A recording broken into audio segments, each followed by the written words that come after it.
your girl Leslie. I know I haven't been posting any stories for a while, and I understand, but I'm going to discontinue Ponyboy X Reader because it's not interesting me enough, and it's just like, no, I don't really feel any more into that anymore, so I'm sorry. If you want me to continue it, if you really want me to, I will, but like, I feel like I shouldn't continue it anymore. Anyways, guys, thank you for 26 or more subscribers. I haven't been checking count. Also, I've been trying to check my email more often because I know you guys comment. I try my best to look at the comment, but like, it wouldn't let me know if you commented or not, so sorry if I haven't seen your comment yet, but please, like, I'm very sorry. But yeah, anyways, guys, we're reading a new book. This is Black Butler X Modern Reader. I've been watching Black Butler lately, and I'm like, you know what, I've been reading a lot of stories. So anyways, this is Black Butler X Modern Reader, basically, and this is a box of kittens. So if you guys watch Black Butler, I think you know how much Sebastian absolutely loves cats. So anyways, guys, this isn't gonna, I think this is gonna give you a little bit of a spoil. It's not like in shade the Black Butler, but like, if you haven't watched Black Butler, I suggest you do before you listen to me, because there's gonna be some characters you won't know, but like, it will be like a surprise for later, I guess. Anyways, if you have watched Black Butler, which I think you guys all have, or half of you most have. Anyways, guys, I'm very sorry. By the way, I'm also getting new glasses, and I have to go to the hospital with my mother. I'll tell you the details about later. Anyways, guys, Chapter 1. Your point of view. Oh, by the way, if it uses the name, I'm going to use Rose, just to let you guys know. You can replace it with your name, but yeah. Anyways, walking to my apartment from college, I look up at the sky. It looked like it was about to start raining. Dark gray, swirling clouds covered the sky.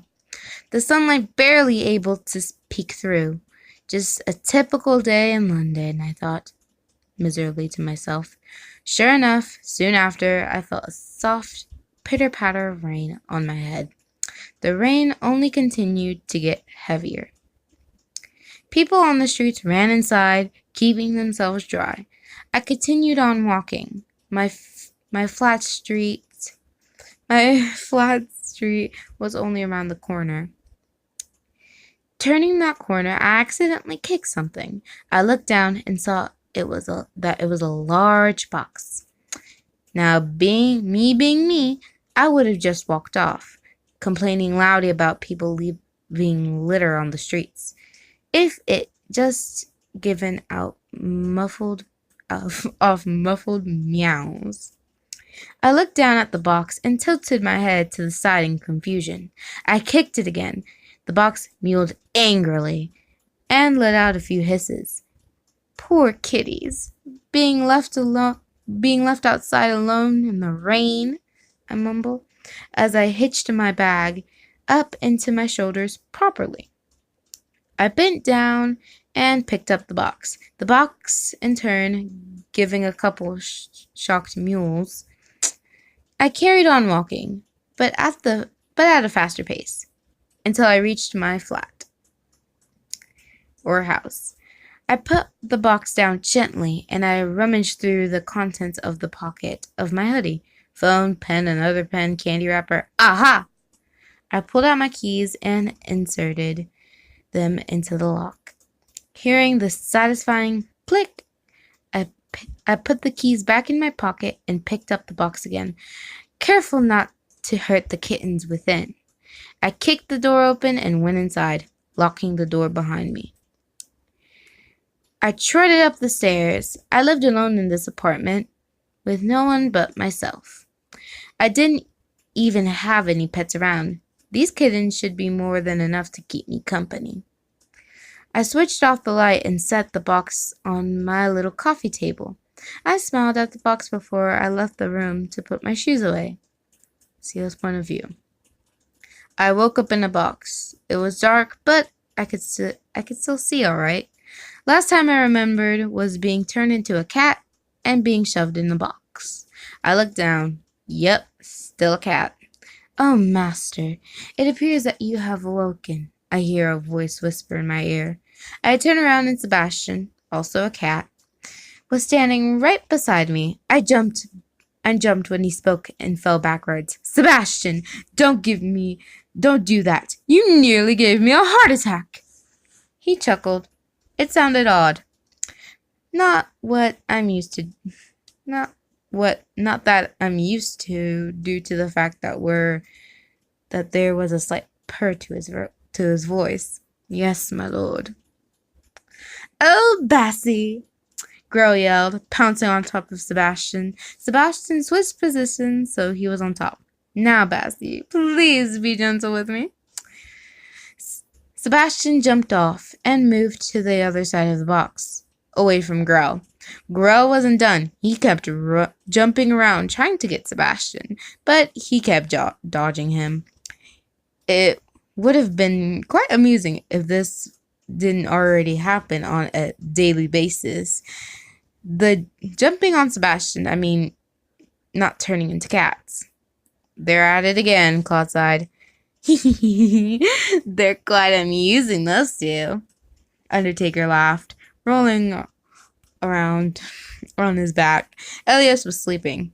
Thank God. Suddenly, the box jerked and we were sent flying. Elias, who had been awoken by the sudden movement, yelled, "What the hell? Can't someone get a moment's shut-eye around here?" The box jerked again. Bloody hell, stop that. Poor kittens. Being left outside alone in the rain, said an unfamiliar voice, female voice, from above the box. Suddenly, the box was lifted up, and I fell back again. Gah! There were no more sounds apart from rain and the mysterious woman's footsteps until we were put down gently. We heard the jingling keys. Sorry, guys. We heard the jingling of keys and a lock click. We were picked up, and the woman walked into what I assumed to be her house. The lock clicked again from behind us. We went up some stairs until we heard another click around, and there was light around us. She set us down what I presumed to be a table, and we could hear the woman walk away. What the bloody hell was that about? Elias demanded. I don't know, Your Highness, Claude said emotionally. Claude, this is an order. Find out. But before Elias could finish his order for Claude, the lid of the box suddenly opened, blinding us in the process because of the sudden bright light. I looked up when my eyes had adjusted and saw a young girl in her early 20s with long dark brown hair and dark brown eyes. She beamed at us, showing us her teeth. Guys, I'm just gonna skip this advertisement, honestly. Anyways, yeah. There's no advertisement. Yes. It said it was gonna be like, yes. I'm probably gonna erase this part. Chapter 2. Your point of view. Smiling, I opened the lid of the box and gazed at the kittens inside. Hello, kitties! I beamed. One of the cats, a gingerly blonde one with blue eyes, jumped out and landed on my lap. The kitten purred as I stroked its head between the ears. I moved it onto his back to check it between his legs. It was a boy. I put the blonde kitten to the side and picked up the next kitten. It had dark gray fur and golden eyes. It looked almost bored and uninterested in its new surroundings. I stroked its head. It didn't purr. I pouted. Why won't you purr? The kitten made a movement, almost like an eye roll. Don't roll your eyes at me, kitty. Let me say that again. Don't roll your eyes at me, kitty. There we go. That was better. Anyways, I once again checked between his legs. another boy. Putting down the bored kitty next to the blonde one, I picked up another. This one was a light shade of red, almost pink, and was very bushy and flamboyant looking tail and chartreusely colored eyes. This one tried to scratch me when I checked its gender, but I eventually, after many scratches later, was able to find its gender, boy.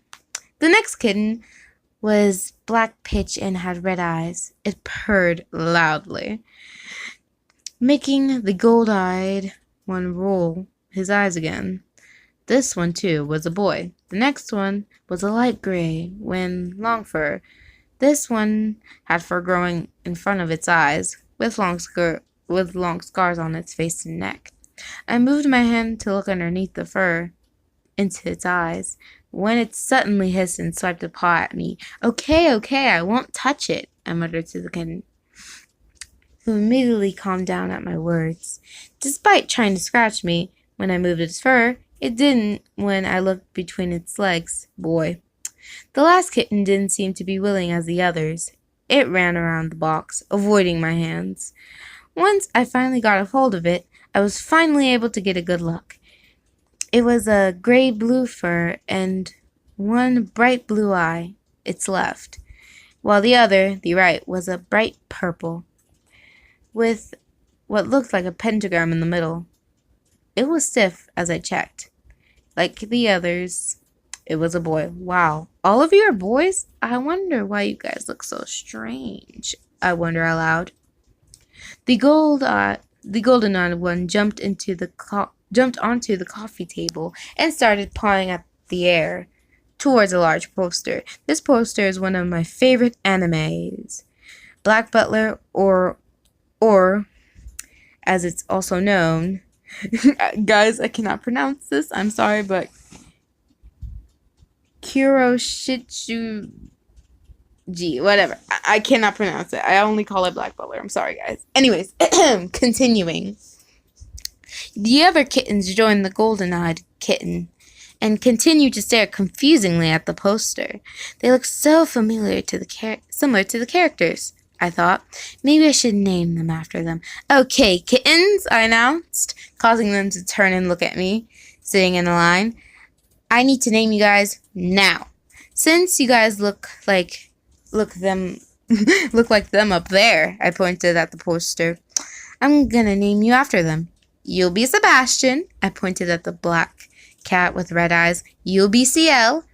I pointed to the blue-gray cat with different colored eyes. You'll be girl. I pointed to the red cat. You'll be Undertaker. I pointed to the long-haired gray cat. The cat, in turn, gave a smile that would rival that of the Chester cat. You'll be Claude. I pointed to the bored, golden-eyed cat. And finally, you'll be Elias. I pointed to the blonde cat. My name is Rosita, but you can also call me Rose. Why the hell am I even telling you this? It's not like you can even speak back to me. I mumbled the last part. The cats looked at me weirdly, apart from Undertaker. He was too busy smiling like a crazy person. Or cat. Now, you guys must be hungry. I haven't got any cat food, but I do have some tuna somewhere. Just give me a second. I stood up and left, making my way to the kitchen.